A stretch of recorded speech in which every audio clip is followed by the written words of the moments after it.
publicité ciblée, le vol d'identité, et une pandémie chaotique. Ceci et d'autres façons dont les films ont prédit l'avenir de l'Amérique.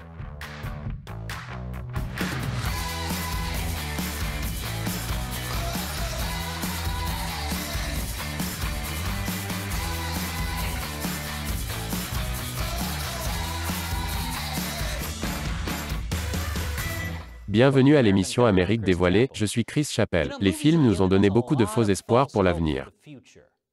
Grâce aux mensonges d'Hollywood, je me réveille chaque matin déçu de ne pas avoir encore un gyropode. Et non, ça ne compte pas. Ce n'est pas un gyropode. C'est un Segway avec rien pour s'accrocher. Appeler ça un overboard, c'est comme appeler un carlin un loup. Le futur tiendra-t-il un jour les promesses vides d'Hollywood? Je me contenterai même des 3 coquillages de Demolition Man. Mais je suppose que les promesses vides ne sont pas la pire chose qui soit sortie d'Hollywood. Mais malgré tous les ratés, il y a parfois des films qui ont correctement prédit les choses qui allaient arriver. Voici 10 films qui ont correctement prédit certaines parties de l'avenir de l'Amérique. Numéro 10. Network est un film de 1976 qui suit le présentateur de nouvelles Howard Beale. Alors qu'il est forcé de faire face à l'industrie de l'information, qu'il en profite et qu'il est finalement détruit par elle. Network montre un monde où les entreprises d'information courent après l'audimat par le biais du sensationnalisme et des fausses nouvelles. Des entreprises de presse? Des titres sensationnalistes? Des fausses nouvelles? S'agit-il d'une prédiction ou d'un plan pour l'avenir? Si vous voulez une preuve supplémentaire que les sociétés de médias ont peut-être modelé leurs activités sur le film Network, Howard Beale avait sa propre émission où il dénonçait les problèmes qui, selon lui, détruisaient le pays et mettaient ses téléspectateurs en ébullition. Ça vous rappelle quelqu'un? Ce n'est pas une coïncidence, c'est à dessein. Si seulement les animateurs des chaînes d'information se modelaient à la place sur Monsieur Rogers, alors nous pourrions prendre toutes les choses horribles qui se produisent chaque jour et les reléguer dans le quartier des faux-semblants. Numéro 9. La série Mad Max se déroule dans un désert apocalyptique où une grande partie de la Terre a été réduite à un désert de poussière. Si vous pensez que ce niveau de pénurie d'eau est tiré par les cheveux, il semblerait que ce ne soit pas le cas. L'expert en eau de la NASA affirme que cela pourrait être le cas dans un avenir très proche. Du moins en Californie. En effet, la Californie et une grande partie du Sud-Ouest connaissent une sécheresse intense. Et les autorités ordonnent aux citoyens et aux entreprises de réduire leur consommation d'eau pour éviter que le futur de Mad Max ne devienne le présent de Mad Max. Ces films prédisaient même que les seigneurs de la guerre commettraient des crimes contre l'humanité en volant et en amassant l'eau pour leur propre profit. Cela s'est également produit. Seulement, au lieu que ce soit Immortan Joe, c'est Nestlé. La seule chose que Mad Max a mal prédite, c'est que ce serait la guerre nucléaire qui causerait le manque d'eau. Au lieu de cela, c'est principalement la bonne vieille corruption politique et la mauvaise gestion des ressources. En outre, au lieu de se battre pour l'essence, les Californiens se battent sur des stations de recharge pour leur Tesla. Numéro 8. Swell Green est sorti en 1973 et se déroule en 2022. Alors, à quel point ce film a-t-il réussi à prédire leur futur et notre présent? Eh bien, ils ont théorisé que la surpopulation et le changement climatique conduiraient à une pénurie de nourriture. Et pour lutter contre cela, un substitut de viande à base de soja et de lentilles serait dévoilé. Ouais, c'est un bingo. La seule différence, c'est que dans le film, le substitut de viande est en fait fabriqué à partir de personnes, ce qui semble horrible, jusqu'à ce que vous voyez que le Whopper impossible coûte $1 de plus que le Whopper normal. Si je dois dépenser plus d'argent, j'ai intérêt à avoir plus que du soja et des lentilles. La suite après la pause. Nous sommes de retour. Numéro 7. Le film Minority Report de 2002 avait raison sur beaucoup de choses concernant le futur. Il prédisait la technologie de l'effacement. Mais surtout, il prédisait le pré-crime. Dans le film, des médiums appelés précogs pouvaient prédire l'avenir et arrêter les crimes violents avant qu'ils ne se produisent.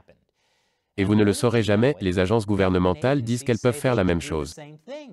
Si nous les autorisons à nous espionner. Ils disent qu'une partie de leur travail consiste à arrêter les crimes et à arrêter les gens avant qu'ils ne fassent quoi que ce soit. Bien que leurs antécédents ne soient pas si bons. Il s'avère qu'ils ne sont pas vraiment psychiques. Minority Report a également prédit que nous verrions des publicités ciblées. Vous venez peut-être d'en voir une pendant la pause publicitaire, en supposant que cette vidéo n'a pas été aussi démonétisée. Bien qu'au lieu de voir seulement des publicités en public, grâce aux médias sociaux, vous recevez des publicités ciblées dans votre propre maison toute la journée, tous les jours.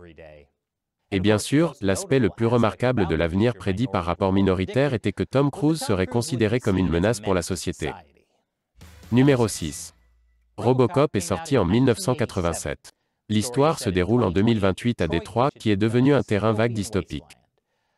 On dirait que le vrai Détroit a pris de l'avance sur ce point. Robocop prédisait également qu'à l'avenir, une méga-corporation tenterait d'ouvrir sa propre ville privée, gérée par l'entreprise, qui se transformerait en cauchemar. Est-ce que cela s'est réellement produit? Quel genre de société maléfique dans le monde réel tenterait quelque chose comme ça, avec sa propre force de police privée? Pourquoi aucune autre que Disney? Robocop est si près de devenir une non-fiction, il ne manque plus que Robocop portant des oreilles de Mickey. Je l'achèterais pour $1. Numéro 5. Le film L'homme qui court se déroule dans le futur lointain de 2019. Ce film a correctement deviné que les divertissements violents obtiendraient des audiences massives. Il a même prédit une version de la technologie du deepfake qui est utilisée pour piéger le personnage principal, Ben Richard. Mais la chose la plus impressionnante que ce film a deviné est qu'en 2019, Arnold Schwarzenegger serait dans une rivalité amère avec un puissant animateur de jeux télévisés. Sérieusement, ils étaient en plein dans le mille avec celui-ci. Numéro 4. Le film de Sandra Bullock de 1995, Traque sur le net, semble un peu ringard et dépassé aujourd'hui en raison de toutes les avancées de la technologie informatique. Et aussi parce qu'il s'appelle le net. Personne n'appelle l'Internet comme ça. C'est comme appeler la pizza za. Si vous le faites, vous êtes manifestement un flic prétendant être un lycéen. Mais voici ce que Traque sur le net a bien fait. Le personnage de Sandra Bullock ne quitte presque jamais sa maison, interagit à peine avec ses voisins et travaille entièrement par Internet. Bonjour, les 2 dernières années. Il est amusant de constater que si cette existence semble triste, c'est celle que beaucoup de travailleurs se battent pour conserver. Dans Traque sur le net, on voit aussi le personnage de Sandra Bullock se faire voler son identité. À l'époque, c'était effrayant, car c'était quelque chose que personne ne comprenait vraiment. Malheureusement, le vol d'identité n'est que trop courant de nos jours. En fait, c'est tellement courant qu'il existe même des marchés pour cela. Donc, quand Hollywood ne donne pas de faux espoirs pour l'avenir, il donne des idées aux criminels. Génial. Et pire encore, il donne des idées aux annonceurs. Les annonceurs ne sont-ils pas les pires? À part les nôtres, bien sûr, profitez-en pendant cette pause. Bon retour. Numéro 3. Les patrouilleurs de l'espace est sorti en 1997, basé sur un livre des années 50. Il prédisait que la propagande serait utilisée pour rallier les civils à la guerre dans une région désertique contre des ennemis qui nous submergent avec des tactiques de guérilla. Et il s'avère que l'excuse du gouvernement pour cette guerre prolongée était absurde et qu'il ne s'agissait en fait que d'obtenir des ressources. De plus, la salle de bain réservée aux hommes dans la scène de la douche n'est pas très éloignée non plus. Numéro 2. Vous souvenez-vous du film Contagion de 2011? Par où commencer? Ce film a connu un regain d'intérêt en 2020. Je me demande bien pourquoi. Contagion met en scène une pandémie mondiale et la façon dont le gouvernement et les citoyens y ont réagi. Les politiciens ont d'abord hésité à engager toutes les ressources nécessaires pour combattre le virus, pensant qu'il ne serait pas si grave et qu'il serait bientôt terminé. Puis les citoyens ont commencé à acheter dans la panique car on leur a dit de se mettre en quarantaine. Le CDC a déterminé que le nouveau virus, qui s'est propagé par des gouttelettes respiratoires, pourrait provenir en partie d'une chauve-souris. Les théoriciens de la conspiration ont diffusé de fausses informations et de faux remèdes pour se faire de l'argent.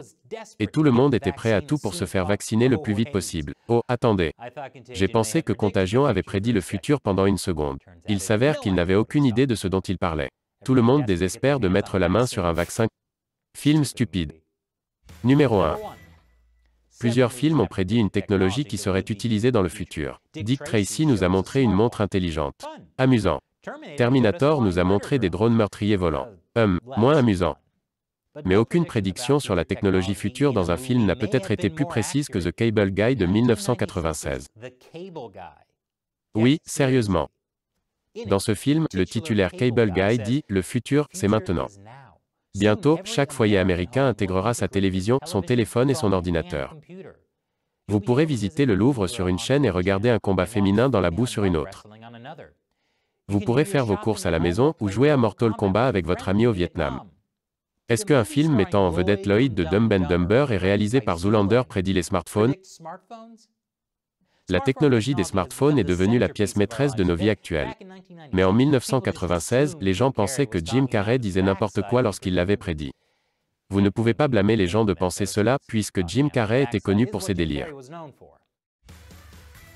Alors qu'en pensez-vous? Quels sont les autres films qui ont prédit l'avenir de l'Amérique? Laissez vos commentaires ci-dessous. Et rappelez-vous, Amérique dévoilée est soutenue principalement par les téléspectateurs. N'oubliez pas de visiter patreon.com/americauncovered. Contribuez à hauteur $1 ou plus par épisode. Nous comptons sur votre soutien pour nous aider à continuer à produire de bons épisodes. Ou rejoignez notre communauté exclusive de médias sociaux sans censure sur Locals. Allez sur americauncovered.locals.com. Encore une fois, je suis Chris Chappell, merci d'avoir regardé Amérique dévoilée.